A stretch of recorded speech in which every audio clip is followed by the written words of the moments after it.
Buenas noches y gracias por estar nuevamente con nosotros. El sur parece ser duro con el presidente Vizcarra, mientras en el resto del país la desaprobación en promedio es de 50%, en el sur del Perú llega a 60%. ¿Por qué está ocurriendo esto? Hay una serie de interpretaciones. Yo creo que las interpretaciones que se hacen en Lima son bastante enrevesadas y tratan de buscar ligazones. El gobierno para poder avanzar lo que necesita son alianzas políticas en el Congreso y nada más. Creo que para que un presidente pueda salir y tener un gobierno aceptable, necesita sí de alianzas políticas,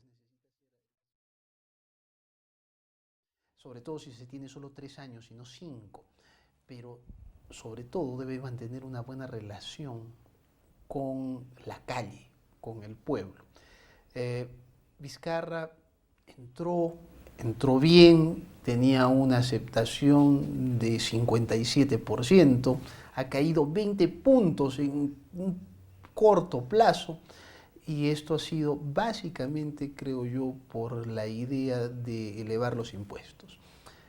Decretó elevar el impuesto selectivo al consumo, eso ha definitivamente enervado a la población de los segmentos C, D y E, y también al sector empresarial, pero sobre todo la intención que tuvo de disminuir la barrera del impuesto a la renta y hacer que los formales que menos ganan, que ganan menos de 2.000 soles mensuales, paguen al Estado.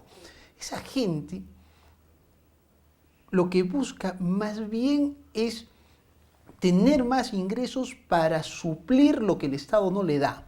Esa gente pone a sus hijos en colegios particulares porque la educación estatal es muy mala. Esa gente busca ir a médicos particulares, a clínicas privadas, a algunos de estos policlínicos donde se paga costos razonables porque el servicio de salud que se da en el Ministerio de Salud es pésimo.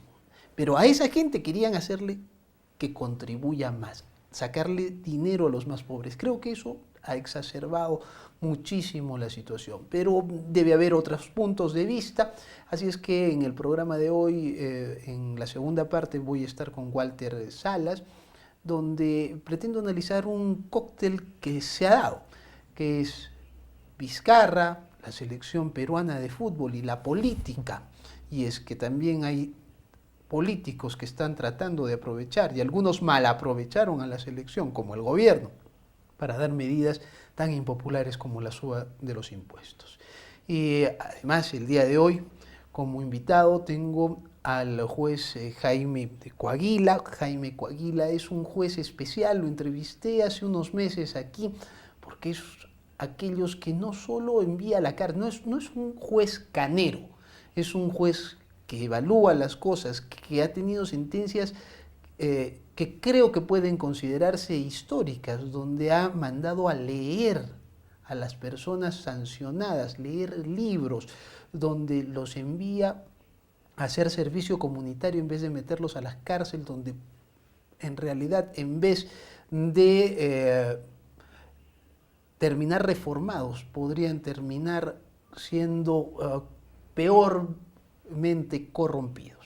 Bueno, voy a hablar con él y vamos a hablar precisamente de la conversión de las sentencias de cárcel a servicios comunitarios, algo que le está dando bastantes resultados a la Corte de Arequipa. Soy Enrique Zavala, le recomiendo que ponga su teléfono en modo avión porque empezamos la entrevista.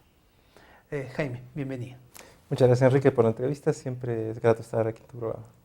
Eh, Dime, ¿cómo avanza este tema de conversión de cárcel por servicios comunitarios? Una experiencia que tú pareces estar capitaneando y que va funcionando bien en Arequipa. En realidad, prácticamente es una tradición arequipeña de convertir las penas efectivas en cárcel comenzó en los juzgados colegiados, hace muchísimos años atrás. Y se aplicaba sobre todo a aquellos delitos que lo cometían gente joven, que no había cometido delitos anteriormente, algunos eran de sustancial gravedad, como el robo agravado, y con la aplicación de principios y en grado de tentativa, llegaban a tener penas efectivas, por ejemplo, de 4 años. En ese momento se convertían en prestación de servicio comunitario. Esa idea pionera de los juzgados colegiados de Arequipa luego se ha extendido a los juzgados de investigación preparatoria y finalmente ya se ha convertido en un rasgo característico de las decisiones en Arequipa.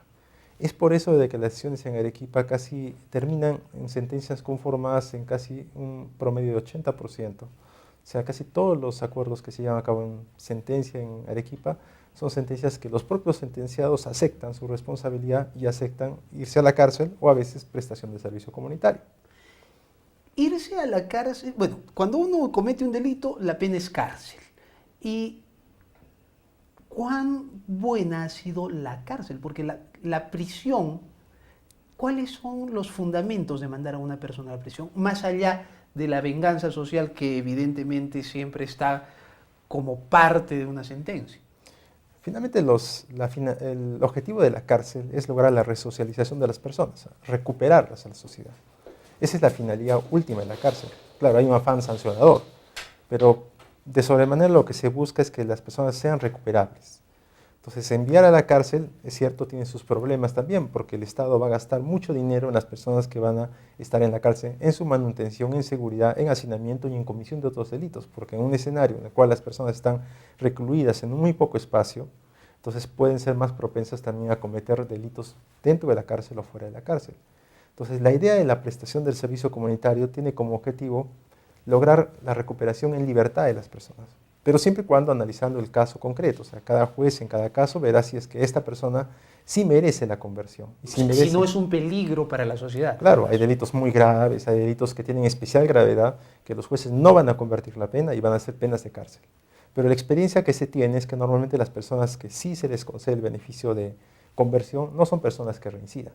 O sea, hay una posibilidad de que se resarzan y logren trabajar en la sociedad, pagando la deuda a la sociedad, pero haciendo de trabajo comunitario en diferentes instituciones. Hay prácticamente más de 1000 personas en Arequipa que están haciendo trabajo comunitario, están desempeñando labores a favor de la sociedad y con eso pagan su deuda. ¿Qué es un trabajo comunitario? El trabajo comunitario es un trabajo que se realiza en instituciones públicas. ¿Gratuito? Gratuitamente, en una determinada jornada laboral. En esa jornada ellos trabajan gratis y realizan labores de servir alimentos a los ancianos, vigilancia ciudadana. Muchos de ellos están, por ejemplo, en rondas vecinales.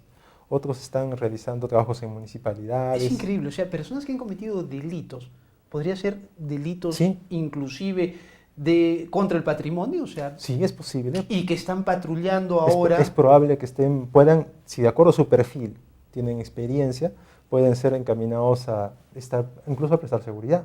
¿Pero por qué? Porque los delitos que cometen, muchos de ellos son a veces de poca gravedad. O sea, son delitos que no han tenido esas repercusiones sociales tan amplias como se ven en los periódicos. O sea, ¿Por ejemplo? Por ejemplo, hay gente que ha cometido delitos contra el patrimonio. Muchos de ellos, por ejemplo, los pueden enviar a trabajar en un asilo. Yo conozco el caso concreto de una persona que cometió un delito contra el patrimonio, un hurto. O sea, hurto. Robó, ¿pero qué hizo más o menos? Es un hurto agravado. Es que cuando hablamos de hurto agravado son de 3 a 6 años. ¿Ya? ¿Pero qué robó? ¿Qué es lo que hizo? ¿Te acuerdas? En este caso concreto me parece que fueron algunos bienes de una casa. O sea, se metió a una casa a robar. Sí. Muchos delitos son así. Ingresan, pueden ser detenidos con un delito consumado, es probable que tengan antecedentes, probablemente pueda haber alguna pena efectiva y es al momento que se hace la conversión. Esa persona confiesa su delito, devuelve todos los bienes, paga toda la reparación civil, entonces se aplica la conversión. Y con ello se la envía a un centro que el INPE decide. El INPE hace el perfil psicológico y decide a dónde se la manda. Y en este caso, el que tú conoces, está en un asilo de Por ejemplo, ancianos. enviaron a un asilo de ancianos a servir comida. Pero a veces pueden, digamos, si no el perfil no se adapta, el INPE los puede cambiar a otro servicio. Yo conozco de personas que, por ejemplo, que están en peligro común, algunos delitos, están haciendo rondas vecinales. Hay personas que... Peligro común, por ejemplo, es conducir ebrios. Conducir ebrios. hay muchísimas formas. El INPE decide, por nosotros no decimos dónde, el INPE decide cuál es el trabajo más adecuado, de acuerdo a su capacitación. Pero los jueces supervisan, ¿o no? Sí, los jueces se encargan de supervisar. En principio, quien revisa si cumplen o no cumplen es el propio INPE, informan al juez. Quien ejecuta, si no cumple estas reglas de conducta, es la Fiscalía. Pero debido a que actualmente existe también una alta tasa de deserción, porque no van a prestar trabajo comunitario, entonces la Corte ha implementado un sistema de supervisión en línea, que es el que hemos creado con la Dirección de Investigación y también con Informática de la Corte. Una supervisión en línea, o sea, usar tecnología. Sí. ¿Podrías explicárnoslos, pero tras la pausa? Sí. Estoy con el juez Jaime Coaguila, uno de los jueces, creo yo, más interesantes para analizar su trabajo en la Corte de Arequipa, un juez que ha ido innovando y que ahora ve que la cárcel no debe ser el destino de toda persona que delinque. Tras la pausa, seguimos en Modo Audio.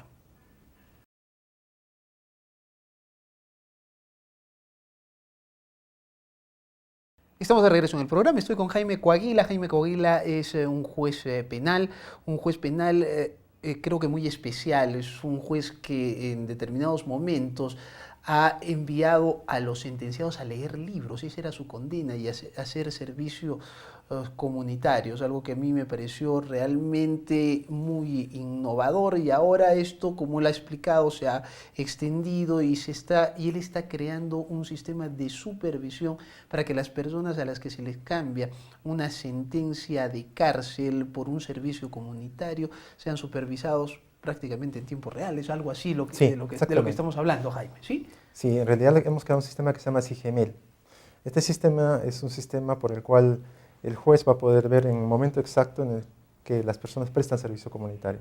Es un sistema que enlaza el Ministerio Público, el Poder Judicial, el INPE, todos ellos en una base de datos que permite que apenas un sentenciado es condenado a una pena de prestación de servicio comunitario, inmediatamente la sentencia va a ser remitida al INPE, para que así igualmente asigne cuál va a ser la entidad en la cual va a trabajar, y la entidad receptora, o sea, por ejemplo, la municipalidad pueda informar cuántas jornadas está trabajando y cómo va el récord de su trabajo.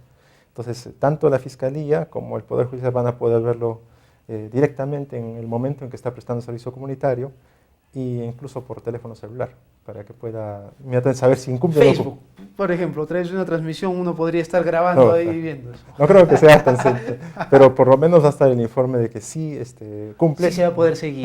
Es como una tabla, una hoja de tarea, de trabajo, donde va a estar marcado cuándo vino, cuándo no vino, y así entonces el Ministerio Público puede hacer los requerimientos en tiempo real. ¿Es más fácil, según tu experiencia, el que una persona se reinserte en la sociedad haciendo servicio comunitario y estando en libertad, que dentro de una cárcel hacinada e inhumana? Yo creo que sí, porque actualmente el futuro de Arequipa, por ejemplo, es un futuro, digamos, en cierta medida optimista, pero a la vez un poco triste en el tema de la violencia familiar. O sea, la cantidad de personas que están en la cárcel por haber cometido delitos de omisión a la asistencia familiar y ahora por violencia familiar es el futuro de Arequipa. O sea, no estamos pensando ya que el nivel número 1 de delitos van a ser los delitos de corrupción de funcionarios o los delitos contra el patrimonio. El número 1 de delitos de gente recluida en la cárcel van a ser gente que no cumple con pagar sus alimentos. Entonces, estas personas que están en la cárcel por no pagar alimentos, yo creo que tendrían otro tipo de fórmula para poder lograr ser reinsertados a la sociedad. Una opción es a través de las penas convertidas, ¿no? Otra opción es a través de lograr la conversión de las penas dentro de la misma cárcel. O sea, si hacen todos los requisitos que establece la ley, podrían salir si pagan toda la reparación civil. Debería haber un mecanismo para que las deudas patrimoniales, o sea, las personas que han ido a la cárcel por deudas patrimoniales, puedan salir de la cárcel, naturalmente, si es que cumple con las deudas que tienen. Cuando dices deudas patrimoniales, son reparaciones civiles. Sí, porque no hay cárcel por deudas, ¿no? O sea, si yo le debo al banco o una cosa así, no. Se refiere al hecho de que la gente que no pasa alimentos o gente que comete delitos de estafa, de poca cuantía, hay posibilidades, yo creo, o delitos de hurto también.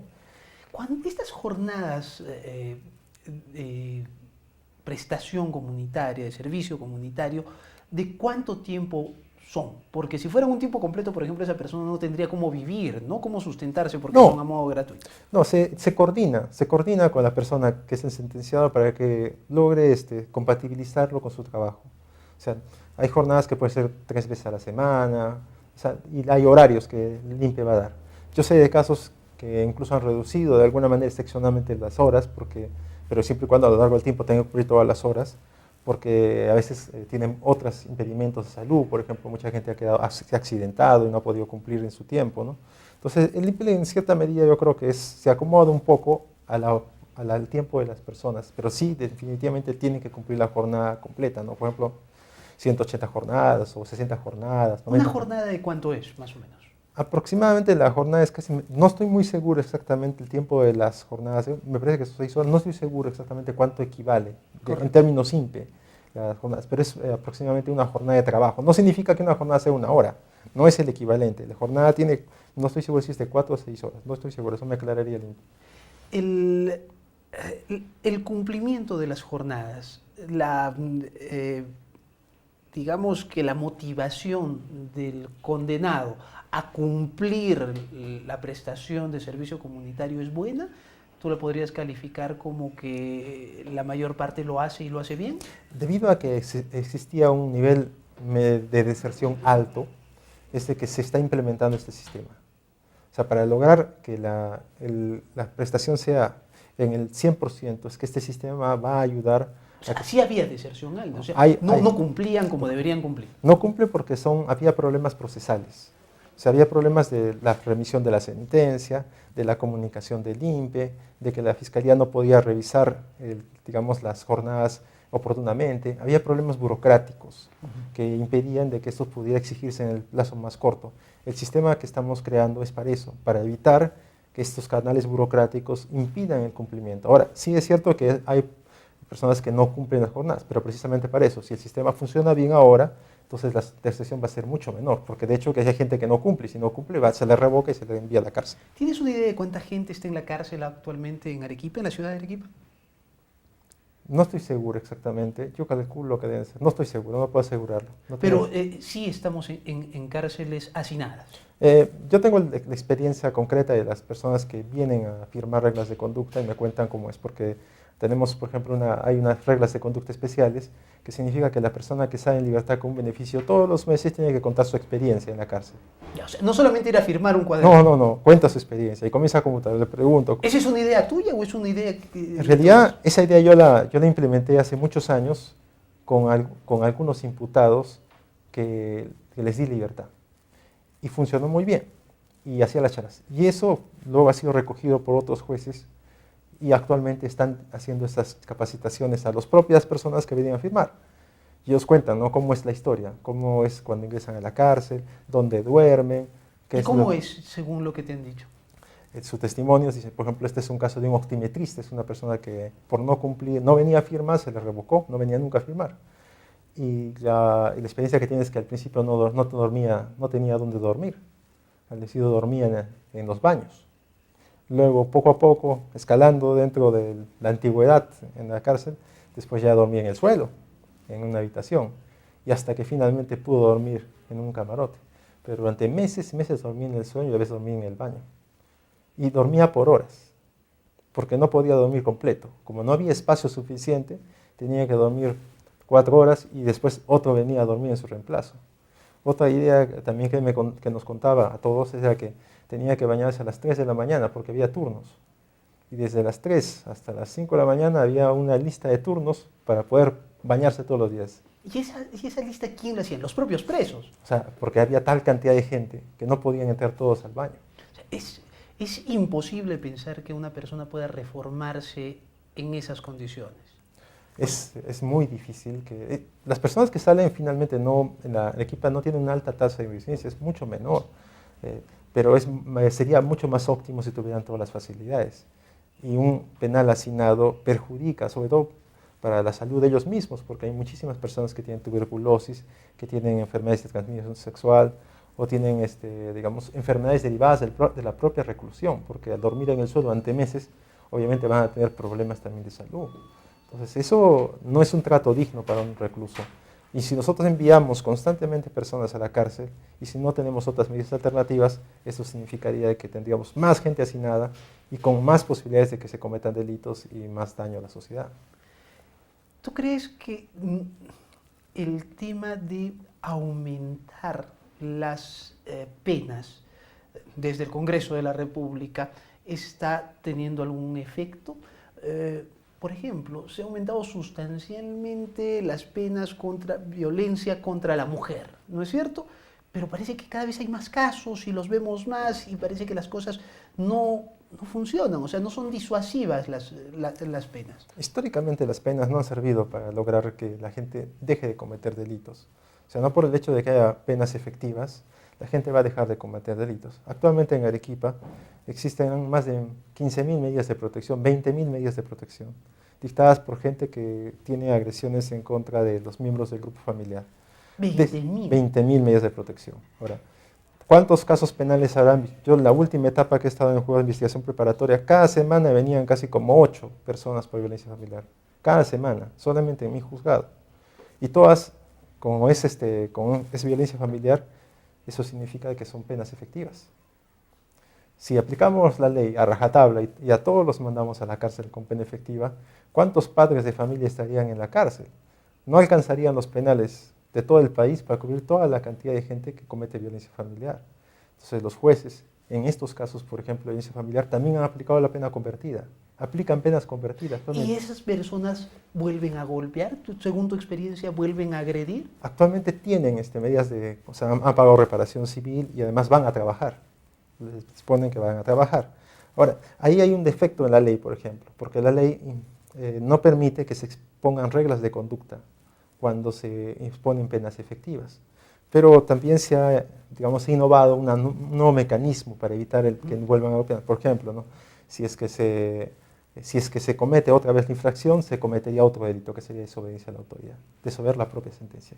Son mecanismos procesales que se están implementando para evitar la violencia contra la mujer. Pero yo particularmente, en 2 casos he dictado prisión preventiva.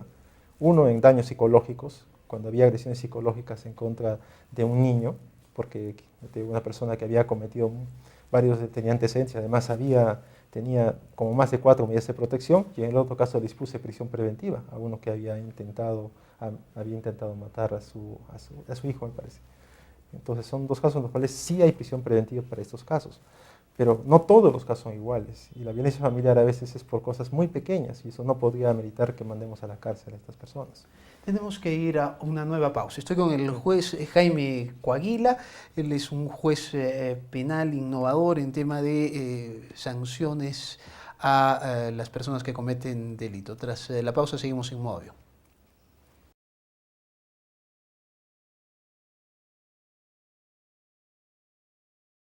Estamos de regreso en el programa. Sigo con el juez Jaime Coaguila, un juez realmente muy interesante en cuanto a sus decisiones, un juez que ha innovado en cuanto a cómo ayudar a las personas que cometen delitos a reinsertarse en la sociedad, y como hemos podido escuchar aquí, parece que la cárcel no es el mejor lugar. ¿Tú crees realmente que las cárceles son escuelas del crimen? Acaban de hacerse operativos a nivel nacional y se encuentra que la mayor parte de bandas son dirigidas todavía desde las prisiones, donde los bloqueadores de celulares no funcionan, por ejemplo. Yo no creo que en Arequipa se presente un fenómeno tan álgido como en otras cárceles. Yo creo que Arequipa, en general, por el nivel de criminalidad que maneja, a veces una criminalidad un poco artesanal, a veces una criminalidad no tan organizada como en otros departamentos, hace de que sea posible este tipo de medidas de prestación de servicio comunitario. Ahora, tampoco hay que caer en la idea de decir que las cárceles son exclusivamente escuelas de crimen. En Arequipa, por ejemplo, la experiencia de las cárceles es muy buena.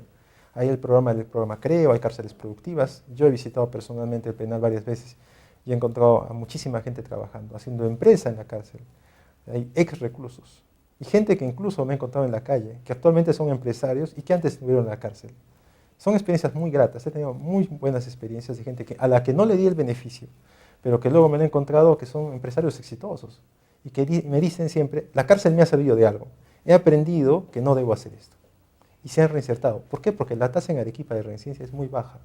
¿De cuánto estamos hablando? Yo creo que estamos en el 6%, 6 o 5%. Eso es importantísimo, o sea, eso es a los mejores niveles en el mundo, me imagino. Y la tasa de sentenciados es casi del 80%. O sea, vivimos para 1,5 millones de personas, la situación en Arequipa no es una situación de alarma total como se piensa, ¿no? No obstante, se siente aquí una sensación de impunidad, ¿no? O sea, la gente no se siente resguardada. Y a nivel nacional el tema pasa mucho con los crímenes por violencia sexual, por ejemplo.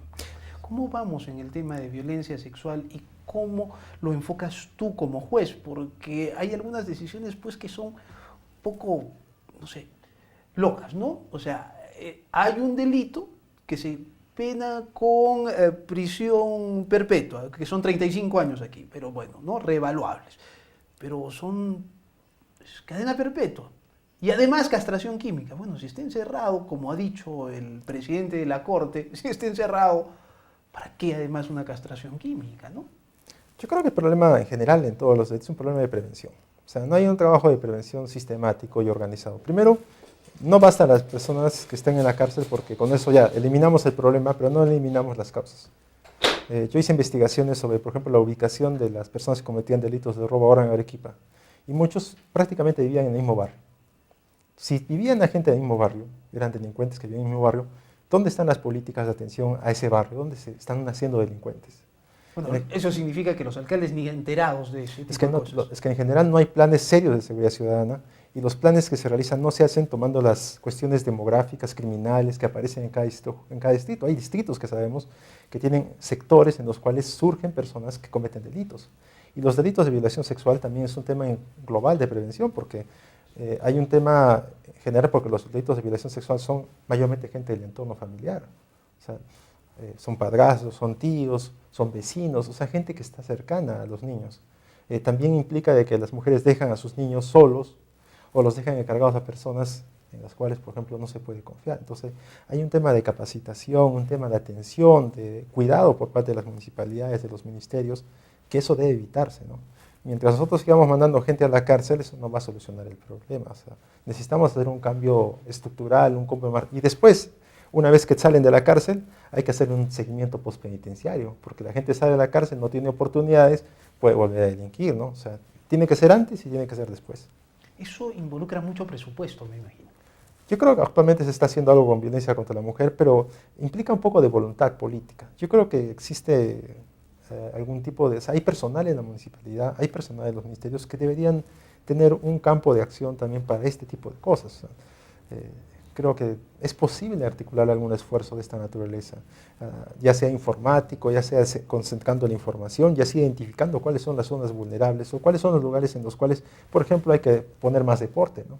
Si tienes una zona dedicada donde salen muchos delincuentes, deberíamos hacer algo en esa zona, deberíamos darle cultura, deberíamos darle deporte, ocupaciones, talleres, y eso lo puede hacer la municipalidad sin mucho presupuesto.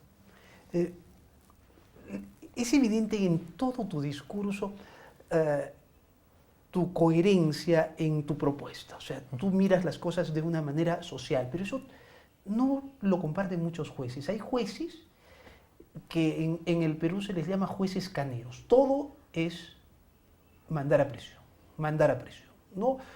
Prisión preventiva, sanciones duras y ese tipo de cosas.